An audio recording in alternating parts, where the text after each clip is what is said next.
우리가 성경에 있는 그 부흥의 역사, 그리고 이 세계 교회사적으로 일어났던 모든 부흥의 사건들을 살펴보게 되면 그 부흥의 중심은 사람이 아니었습니다.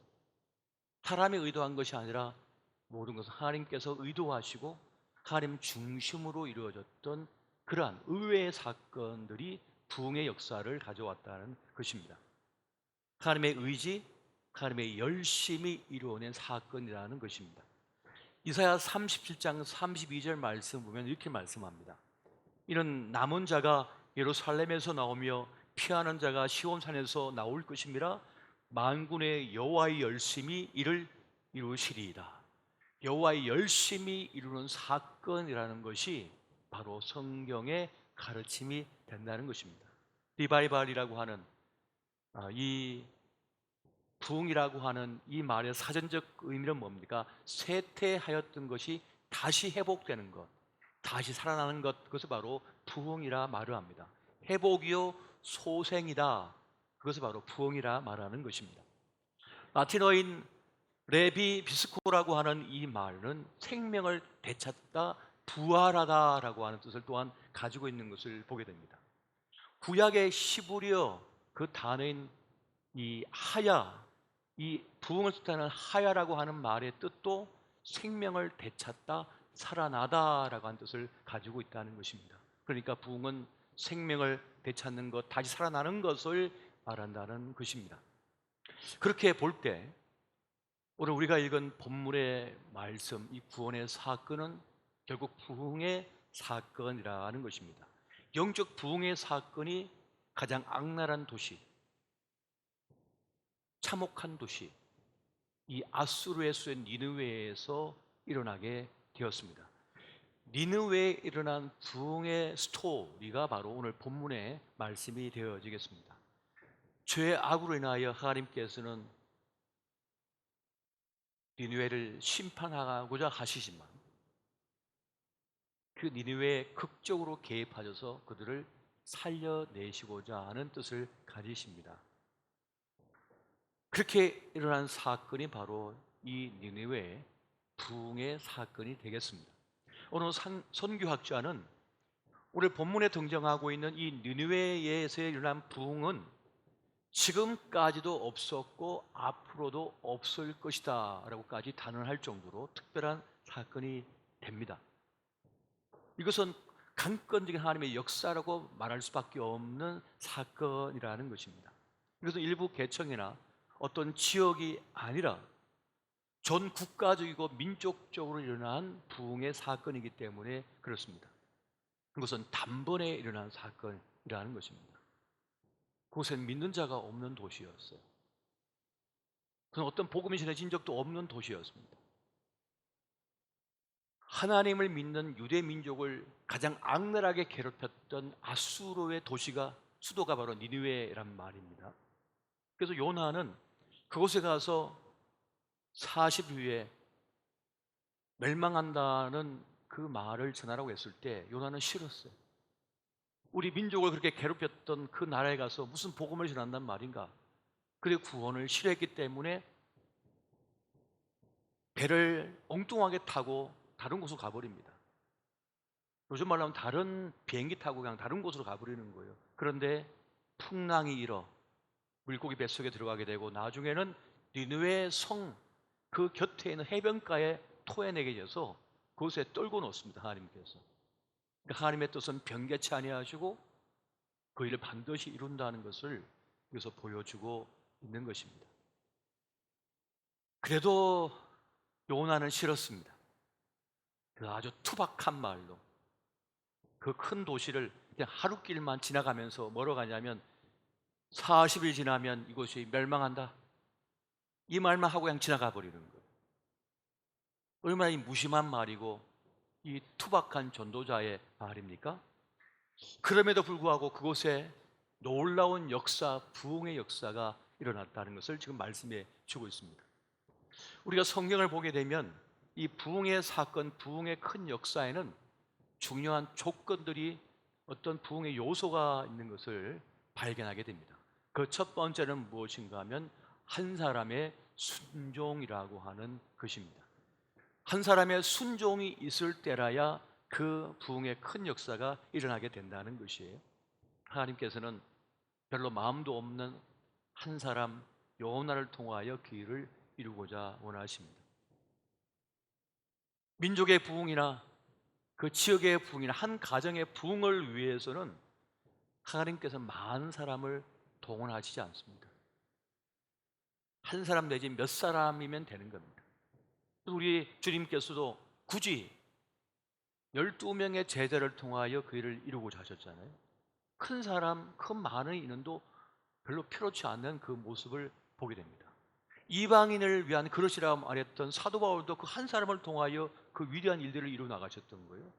그 주님의 부흥의 역사에는 사실 많은 사람이 필요치 않다는 것입니다. 불러 세우신 그 한 사람을 통하여 하나님의 구원 계획을 성취해 나가신다. 이것을 우리는 성경을 통하여 또 역사를 통하여 보게 됩니다. 여러분, 온 세상에 죄악이 간영하여 도무지 구원받을 길이 없을 때 한 사람 노아를 통하여 믿음의 사람들을 남겨놓으시는 것을 보게 됩니다. 가뭄으로 인한 기아에 허덕이며 지구촌이 죽어갈 때에 하나님께서는 요셉이라고 하는 그 한 사람을 통하여 그 기근에서 살려내는 역사, 그리하여 하나님의 부흥을 이루시는 것을 보게 됩니다. 광야에 묻혀있던 모세를 들어서 출애굽의 역사와 홍해를 가르고 광야길을 건너 가나안에 들어가는 역사를 행하시는 장면을 또한 우리는 목도하고 있습니다. 그렇게 주님께서는 지금도 이 순간에 그 한 사람, 하나님이 불러 세우신 그 한 사람을 통하여 한 가정을 구원하시고 한 지역을 구원하여 주시고 한 민족을 구원하고자 하는 그런 뜻을 행하신다는 것입니다. 하나님께서는 요나에게 니느웨에서 전할 그 메시지를 주십니다. 40일이 지나면 니느웨가 무너지리라.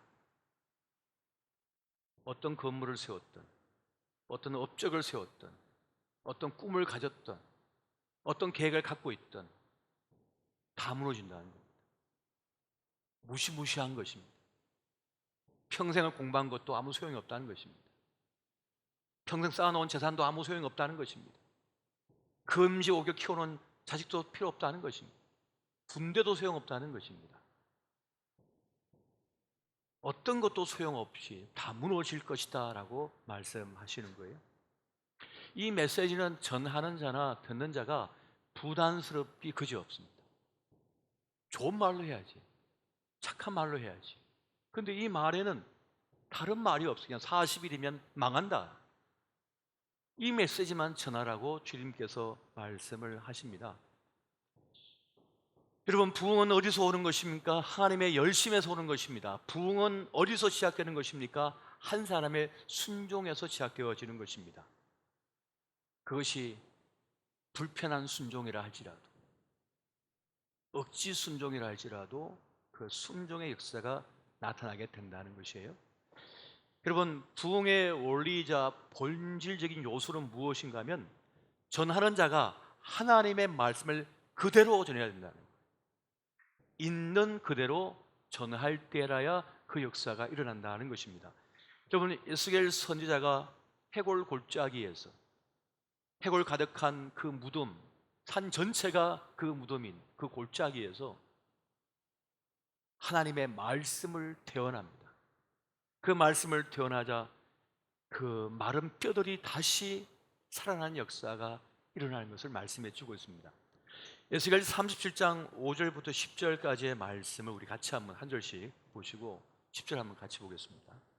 주 여호와께서 이 뼈들에게 이같이 말씀하시기를 내가 생기를 너희에게 들어가게 하리니 너희가 살아나리라. 너희 위에 힘줄을 두고 살을 입히고 가죽으로 덮고 너희 속에 생기를 넣으리니 너희가 살아나리라.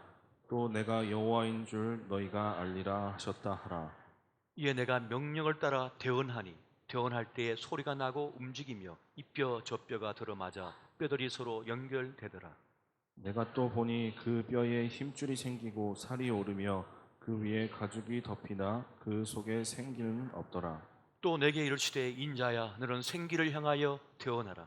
생기에게 태어나 이르기를 주 여호와께서 이같이 말씀하시기를 생기야 사방에서부터 와서 이 죽음을 당한 자에게 불어서 살아나게 하라 하셨다 하라. 이에 내가 그 명령대로 태어나였더니 생기가 그들에게 들어가매 그들이 곧 살아나서 일어나 서는데 극히 큰 군대더라. 아멘. 아멘. 지금 이 말씀에서 지속적으로 반복되고 있는 것이 있습니다. 대언할 때에, 대언할 때에, 대언할 때라고 말씀합니다.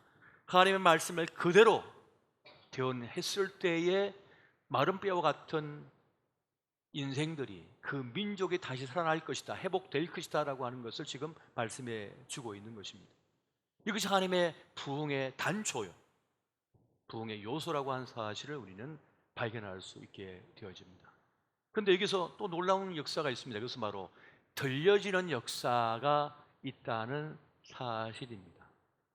하나님의 말씀을 전했는데 들려지는 역사가 나타나기 시작한다는 거예요. 전혀 믿을 것 같지 않은 사람이 있습니다. 요지부동인 사람이 있습니다. 지금까지 한 번도 고지고대로 들어준 적이 없는 사람이 있습니다. 저 사람은 절대 안 믿고 지옥 갈 거라고 생각하는 사람이 있어요. 그래서 우리 아버지일 수도 있고 우리 어머니일 수도 있고 우리 가족일 수도 있어요. 가장 친한 친구일 수도 있고 우리의 직장의 함께 일하는 동료일 수도 있습니다. 늘 교회를 험담하고 크리스천들을 비난하는 사람이 있습니다. 전혀 믿을 것 같지 않은 사람, 전혀 구원받을 기미가 보이지 않는 사람이 있어요. 그런데 도무지 들을 것 같지 않은 완고한 이가 말씀을 듣는 역사가 일어나게 된다는 사실입니다. 하나님은 이것을 아셨기 때문에 보내시는 것, 요나를 보내시는 것입니다. 요나서 3장 5절과 6절 말씀 보면 이렇게 반응을 보이죠. 니느웨 사람들이 하나님을 믿고 금식을 선포하고 높고 낮은 자를 막론하고 굵은 베옷을 입은지라. 그 일이 느헤 왕에게 들림에 왕이 보좌에서 일어나 왕복을 벗고 굵은 베옷을 입고 제 위에 앉으니라. 이 니느웨가 얼마나 악독한 도시였냐면 이스라엘을 공격해서 전쟁에 사람을 잡아오면 살가죽을 벗겨서 성에 끌어놨던 사람들입니다. 우리의 신이 그들의 신보다 높다, 크다라고 말하던 사람들이에요. 그런데 그 악독한 왕과 그 백성들이 요나의 그 메시지를 듣고 변화가 일어나는 거예요. 통곡하며 참여하고 죄를 뿌리고 있습니다. 베옷을 입고. 이런 사건이 어떻게 일어날 수 있단 말이에요. 이건 매우 충격적인 사건이 아닐 수가 없는 것입니다. 말씀을 전하고 있는 요나조차도 상상하기 싫은 그런 일이 벌어진 거예요. 요나는 그들이 예수 안 믿고 멸망당하려고 했거든요. 그런 마음이에요. 요즘 말로 하면. 그런 마음을 가지고 있었던 거예요. 여러분, 하나님의 역사 부흥은 어떻게 일어납니까? 말씀이 전해질 때입니다. 그리고 또 듣는 자가 있을 때에 일어나는 사건입니다. 왜 그렇습니까? 말씀은 생명이고 능력이 있기 때문에 그렇습니다. 히브리서 4장 12, 13절 보니까 말씀에 대하여 이렇게 소개하고 있습니다.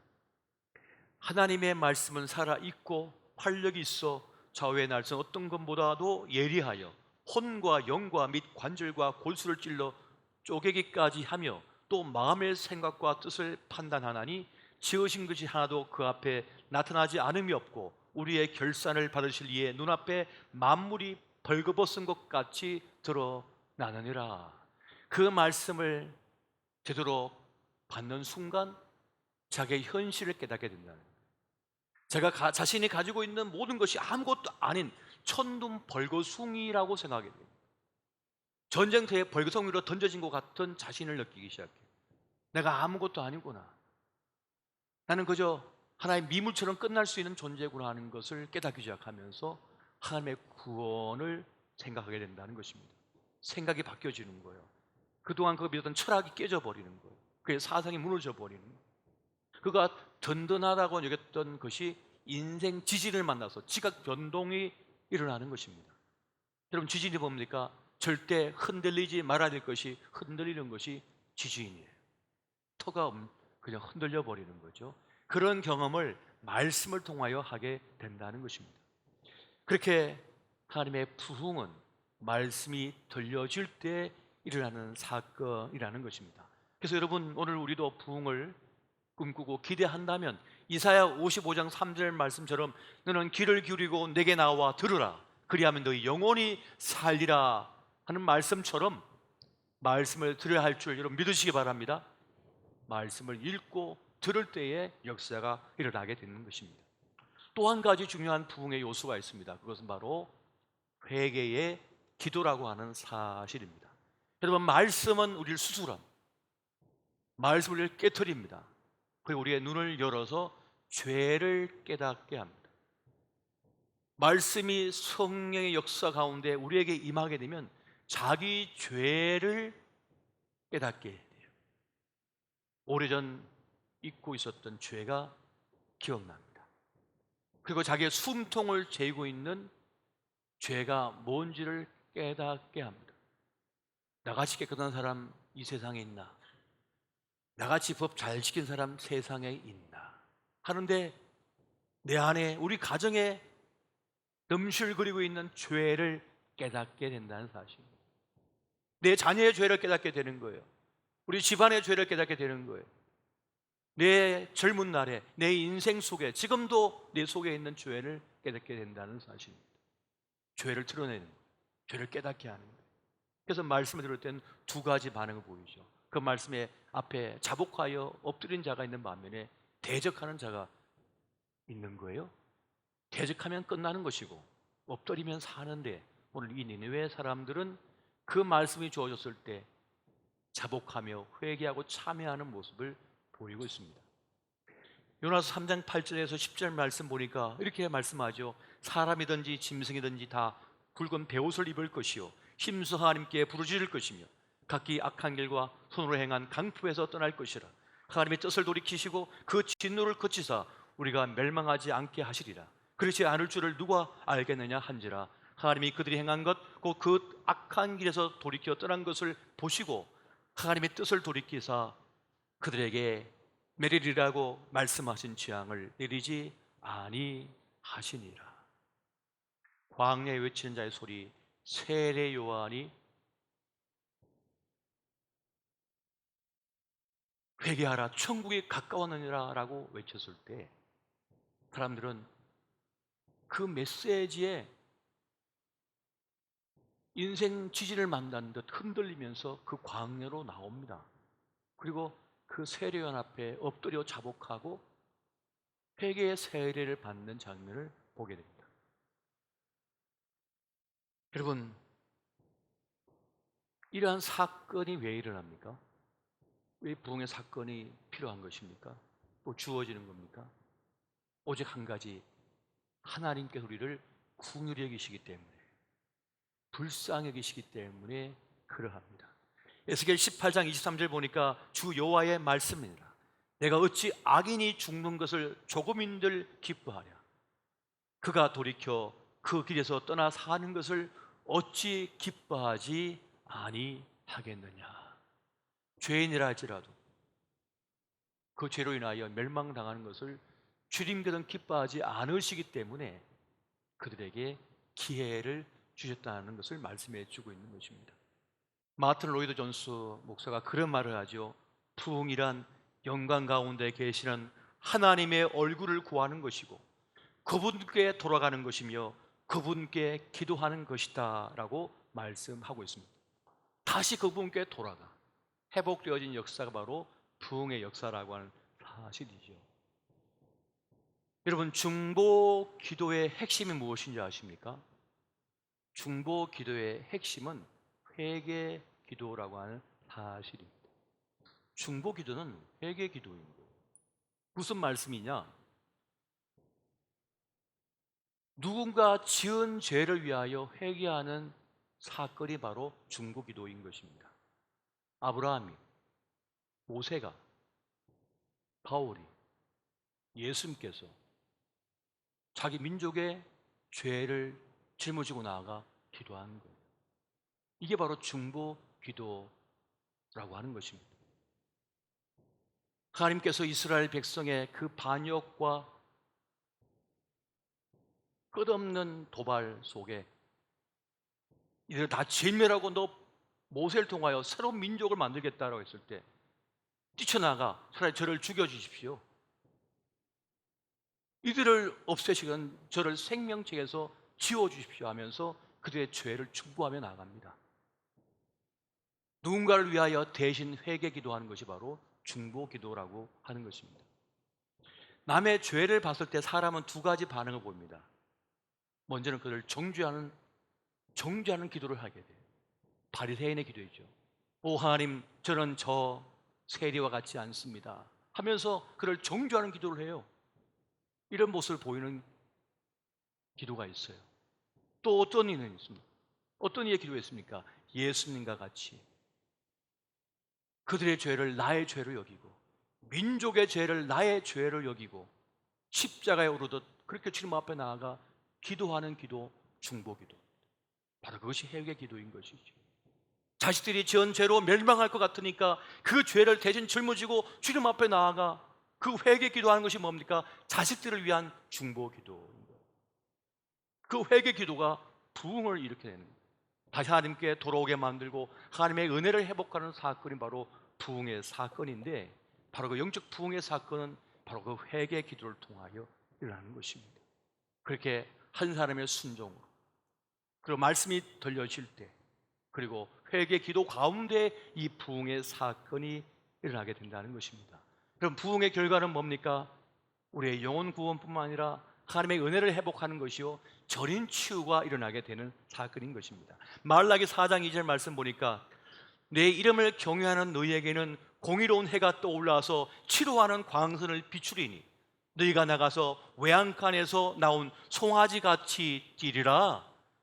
치료의 강선이 그에게 비추어져서 그 영혼이 회복되고 육체가 회복되어지고 삶의 터와 가정과 자녀가 회복되는 역사, 이 부흥의 역사를 여러분 사모하시기 바랍니다. 오늘 우리에게 필요한 게 뭡니까? 바로 영적 부흥의 역사인 거예요. 영적으로 부흥을 경험하는 것입니다. 이것이 없으면 아무리 공부를 해도, 아무리 돈을 벌어도, 아무리 운동을 해도 그 영혼은 침체 속에 빠지고 하나님과 멀어진 인생은 니네와 같이 무너지리라 라고 하는 그 자리 앞에 설 수밖에 없다는 것입니다. 그럼 우리는 영적 부흥을 위하여 기도해야 된다는 것이고, 이 하나님의 부르심이 있다면 멈추지 말고 요나 같이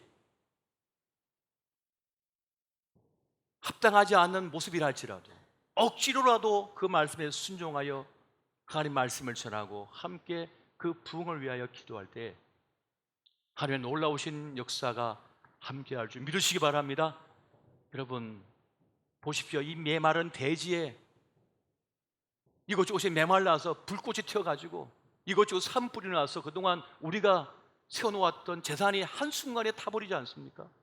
그런데 이 밤에 별로 오지도 않은 그 비가 조금은 촉촉하게 내리니까 다 꺼져버렸어요. 이 메마른 대지에 싹이 올라오기 시작하는 거예요. 그처럼 성령의 단비가, 부흥의 기운이, 그 부흥의 봄바람이 불어오면 우리의 삶에 새로운 지평이 열어지고 새 역사가 창조될 줄 믿으시고 나아가신 저와 여러분 되시기를 예수 이름으로 축원드립니다.